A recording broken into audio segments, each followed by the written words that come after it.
Hey guys, we are back into it with our game of Civilization 5. Another good thing for the weekend. We have our cities down. We are just beginning to get our science and economy up. Although, as was mentioned last video, we are a little bit worried that the Japanese might come and attack us. It's definitely a possibility. They have one of the biggest militaries at the moment, and that just means that they're gonna attack somebody. And as far as we can tell, we're the only person that borders them. We haven't found the fourth player yet, but when we do, we will be forced to choose what we're going to do, and we want to find them preferably after our war with Japan, because if we can do that, we won't get a diplomatic hit from actually going through with the war. Because if Japan does attack us, we're going to try to hold out, of course. And if we can manage to hold out, we're not going to end the war. We're going to try to take a city or two off of them in the kind of aftermath of the war.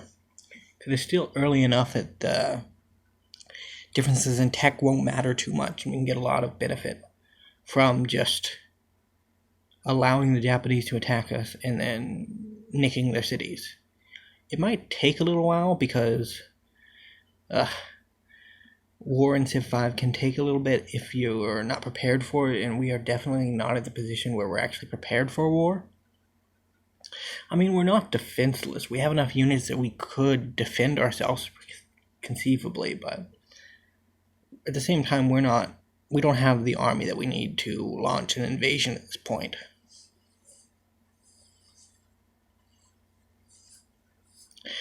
Now, the game is gonna continue on in the future. I hope it will anyways.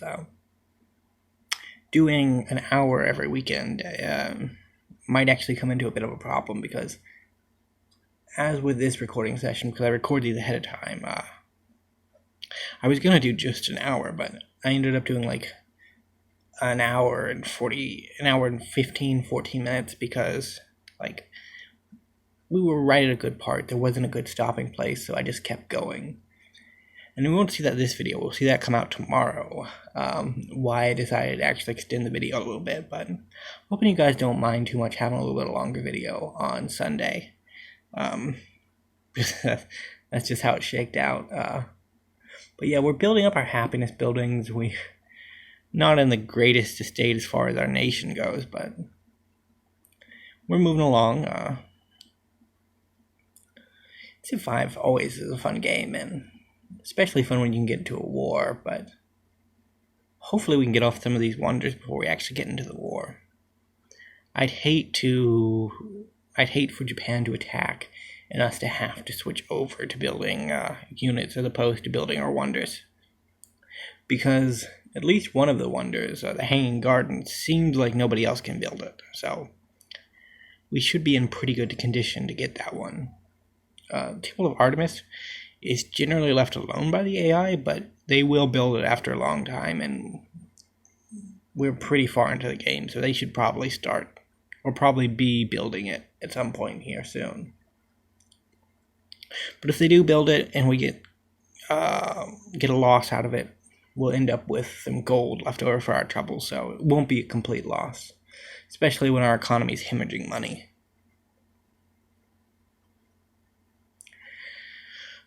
Oda has just finished the pyramids.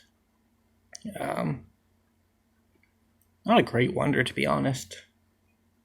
Good for workers, good for building. Don't know if I checked what city he built it in, but if it's in one of the two closer cities, his capital or his second city, we could conceivably take it from him. That's why it's always good to keep an eye on what wonders your opponents are building. Like, if Victoria did build a really good wonder, I would definitely consider pivoting from focusing my future war efforts on Japan to England. Because some wonders are worth it, and some wonders are even more worth it when you don't have to build them yourselves. Now we got moving up the lower part of the tech tree. Generally, if you want to go for a war based early opener in the medieval to Renaissance era, you're going to want to go down the lower part of the tech tree, because that's where you have a lot of the good military units and a lot of the good happiness/production buildings. You don't need those to actually go to war, but they are very helpful. And like, you can get a production city that's pumping out a unit or two every few turns, you can outpace the AI generally. So we're getting down some building improvements. We're trying to get our iron up so that we can get swordsmen in the future. Right now our highest defense unit is the spearmen, which is not going to cut it if it actually comes to war. And you never know, Japan may just decide to go to war with us, but then again, they may not. The way the AI decides whether or not to go to war is based on their relative military strength versus your relative military strength. So if you have a military that's somewhat comparable to the AI, they're generally not going to go to war with you unless they have several negative modifiers against you. Now, Japan definitely does have a few negative modifiers against us. I can bet that they have the modifier where they covet the lands that we own. That one's almost a given. They probably also have the one where they covet wonders that we're going to build. Or if they don't have it, they're going to get it very shortly. Because we're going to try to get the Hanging Gardens of Pizza, and we're going to try to get the 16th Chapel. Not the 16th Chapel, Notre Dame. Because Notre Dame gives you plus 10 happiness, and it's really good for expansive warlike civs.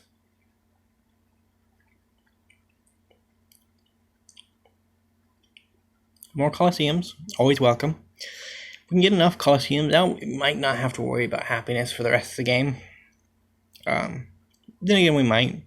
We are planning on nicking a few cities, so our happiness isn't going to be stable throughout.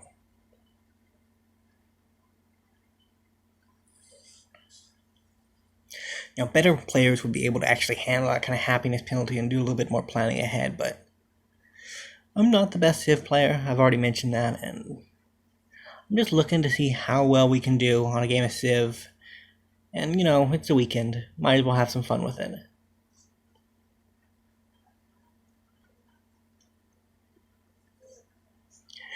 And, we're going to be warlike, so we got to get some value out of that. We built these military units. We're going to use them. Japan's got their samurai up. That's scary. Their unique unit isn't the best, but whenever you're facing a unique unit of another civ, it is a bad sign for you. So you got to be careful with those kind of things.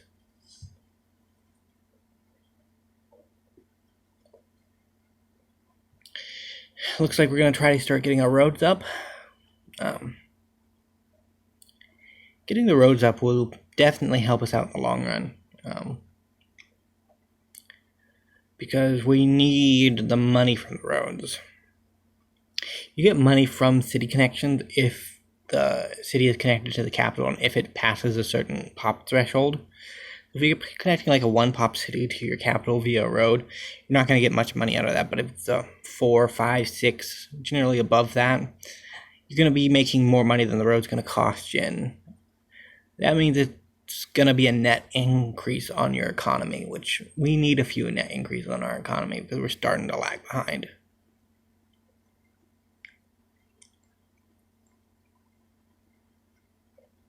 Honestly, this middle game is a bit of a gamble for us because we're not in the strongest position. We haven't overcome the advantages of the AI yet.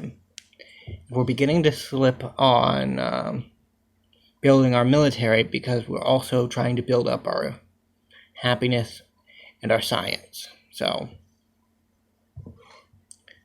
we're definitely not in the worst position, but we're definitely not in the optimal position of strength either.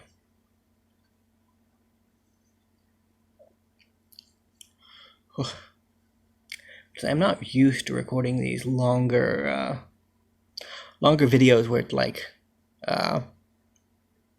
where you actually hit the 30-minute mark. So it's a little hard to figure out everything you want to talk about in that time. I mean, it is more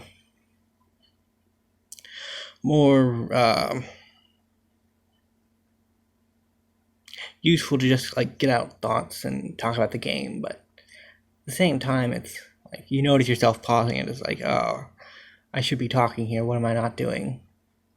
I mean, there is a lot of things happening in the game, but like with Civ, it's a little slow until the action ramps. When the action does ramp up, it's going to be a click fest to see how we can position ourselves, whether or not we can get enough units to the front, whether or not we can get enough units to defend ourselves, because I'd say there's about a 50-50 chance that Japan declares war, and then an army of samurai rolls across the border, and we lose. Then again, we may not lose. We may roll the dice and get lucky and actually end up with the army turns up, we manage to repel it, and then we can push into Japanese territory. Because like I said, I want Japanese territory. Their 2 coastal cities are well worth adding to my empire.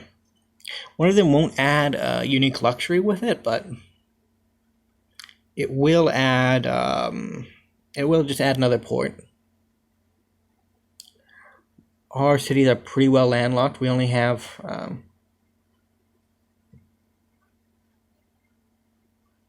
we only have 3 cities that we only really have 1 city that's actually access to the land, and that's good for us because England's other unique unit besides the longbowmen is the ship of the line, and like even with the incompetent battle patterns of the AI, a ship of the line fleet can still tear through a well-defended city. So, having 3 coastal cities means we might actually be able to defend off an English fleet if it comes. With 1 city, we won't be able to produce enough to actually do that, so we would be in trouble. On the flip side, we are on the same continent as England, so that's also a plus. It's a plus in that if England does actually start to threaten us by sea, we can threaten them on land, so neither of us can really afford to put all of our eggs in one basket. Because where we're standing right now in our empire, if England does get to the point where they can build a fleet, our southern city won't be defended. But if we can pick up Japanese territory, it will be.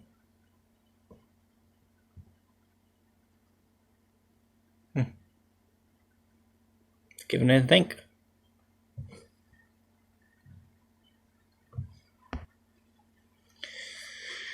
And we should be doing good. We're getting up the buildings we need. We're starting to get a little bit more production focus. We got a little bit of gold, so our negative science isn't a problem anymore. We should be fine. Don't know if we'll be fine because things could turn against us at any moment, but we should be fine. Oh, good old mine buildings. Mines are a great improvement. More people should invest in mines. But like, as I say that, I also know that I am I have Russia as my main in Civ 5, and Russia really likes production, so it's not a surprise that most of my strategies of Civ 5 are based around getting good science and good production. Oh, I hope to do a game on Russia in the future. I don't know if Civ 5 will actually become like a regular series at some point, or whether or not I'll actually get the chance to finish this game, but I do hope to play another game, at least one other game, and with it to have Russia as the main Civ, because Catherine and the bonuses that she gets are great. Like I said, they're the main playstyle I've played as. Even when I played with my friends back in the day, I would always use Russia because the extra strategic resources, the production, all of it's just so good. I had a friend back then who used to play with, because I would always play Russia, they would always play America. And not going to say it, well, I will say it, but, like, America's a garbage civ. Like, they're really bad. Like, they're just not good. And Russia's, like, actually pretty good. And, I am an American, so I do like America, but in Civ, Russia beats us any day because the bonuses are actually useful, as opposed to, wow, I can look a unit tile further.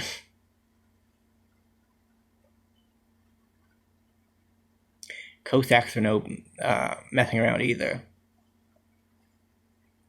Although, the Incas are really good too. I mean, there's a lot of good civs in Civ 5.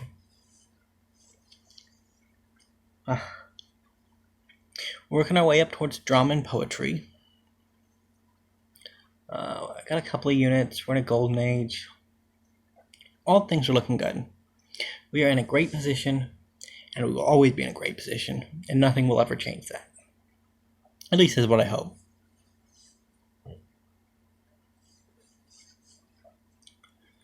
Whew. Jungles next to the capital are producing culture. At some point in the near future, they're going to produce science too, so that'll be a 5 tile yield. 5 tile yield from a single tile. That's nice in Civ 5. You don't get that too often.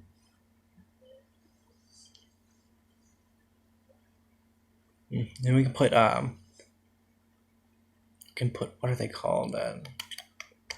Trading post on there. Get 2 gold and another science out of it as well. That raises up to 8. All in all, our capital is looking like it's going to be a very strong city.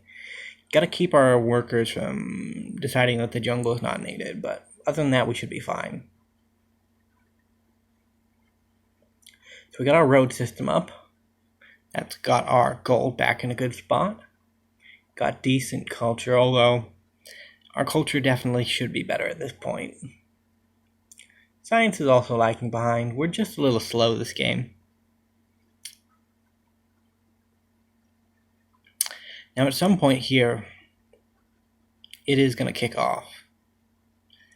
And some of you may know what I'm talking about from the previous videos, and some of you may not know what I'm talking about, but it is going to kick off. Will we be ready? Hard to say. Looks like England's trading with us. That's good. We actually haven't gotten any trade routes up, so a little bit of extra income from England is definitely a boon in our favor. Geographically speaking, we're in a good spot for this conflict, because being in the interior means it will be between at least the 2 empires, which means they could both attack at the same time, but they probably won't. And it also means that trade through one of the nations will have to go through us. So if one of them does declare war on us, they won't actually be able to trade with the other one because their units will march through the battle lines into our units and then get captured. Trying to buy up some tiles to make sure that the English and Japanese don't actually cut us off here.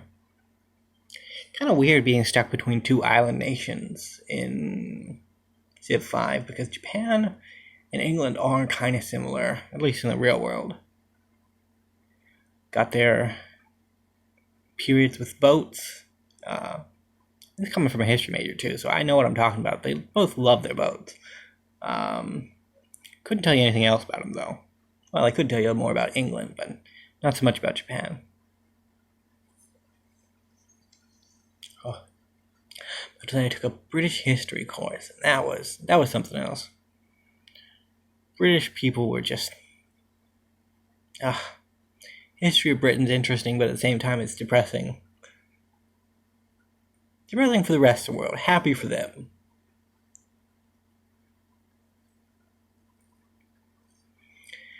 We are moving right along. Keeping up. Gonna have to start building something. probably a market. We want to keep as much gold in our bank as we can. So the second tree that I generally go down in culture is the commerce tree, because you get 25% gold production in your capital when you adopt it, and it also has the land skits, which are they're basically what do you call it? They're basically pikemen, but you can buy them for 160 gold, and they can move the turn they're bought. I generally use them as kind of my first wave of attack. So what I'll do is I'll build up science quickly, get to late medieval period, early Renaissance, buy up a bunch of land skits, then produce some catapults or trebuchets, and then go attack my nearest neighbor. That way I have defenses, but that way I can also just try to pick off another civ that's either doing really well or is close enough that they'll probably be a problem in the future. And we got the Notre Dame, so that means we are gonna be good for happiness for a bit. We can definitely find ways to get rid of some of that happiness, though. Kyoto and Tokyo, they're probably gonna be the ones. That get rid of our happiness. But if that happens, we won't complain. Alternatively, we could get rid of our happiness by having the Japanese take away 2 of our cities. That could also happen.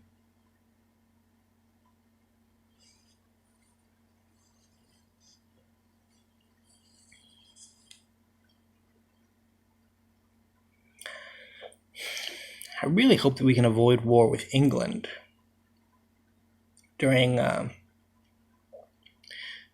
the late medieval, early Renaissance period, even into the modern period, because even into the industrial period, because if we can avoid that, we'll be fine, probably. The English will upgrade their longbowmen into Gatling guns, and we won't have to worry about them too much. But unlike Japan, England as an opponent will only really become scary once they hit their unique units. Like Japan, with a decent-sized army and an on-par tech level, they could be a threat to us at any point in the game. England, they also could be a threat to us at any point in the game, but they're really going to be a legitimate threat when they get their unique units, because the quality of the units will just be so much higher than ours. Even if we get better tech. I mean, it would take a lot to outpace... it would take a few tech levels above their longbowmen to actually outpace their longbowmen, so... we're going to be in a bad spot if England decides that they're going to be our enemy.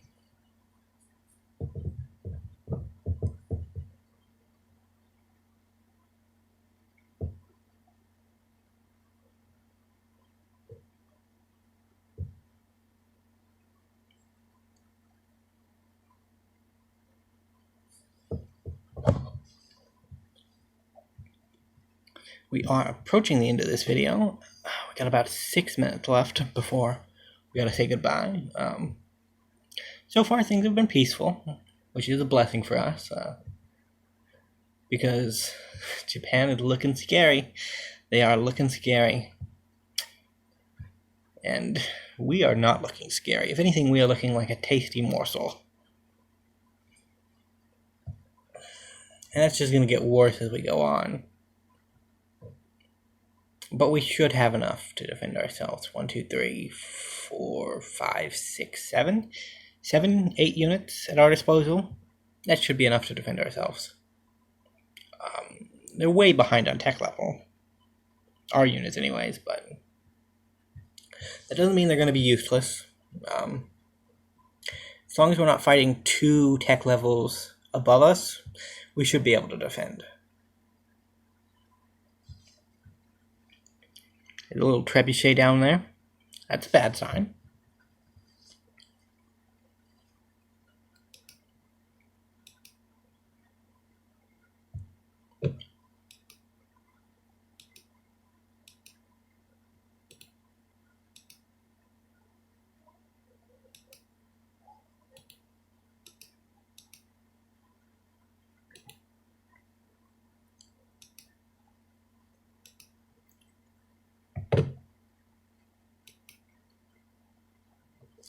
And there it is. Oda has declared war on us. We are at war with Japan. It's a bad sign for us. Luckily for us, he doesn't look like he's coming in with the best of the best either.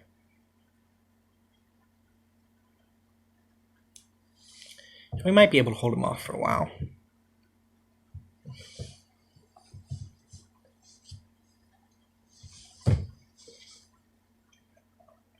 And our war with Japan will end this weekend. About to say, this is the first part of the war, and then next episode will be exclusively the war. So you guys will get to see how this ends, but at the same time, doesn't look good for us. Like I said, we only have 8 units. So we're going to have to start building units, but we don't end up doing that quite yet.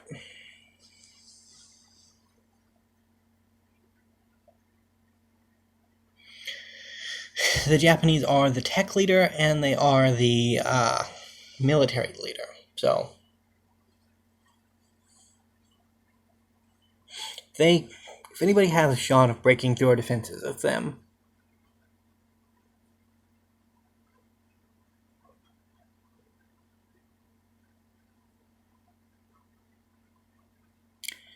I swear, war is one of the most stressful parts of the game.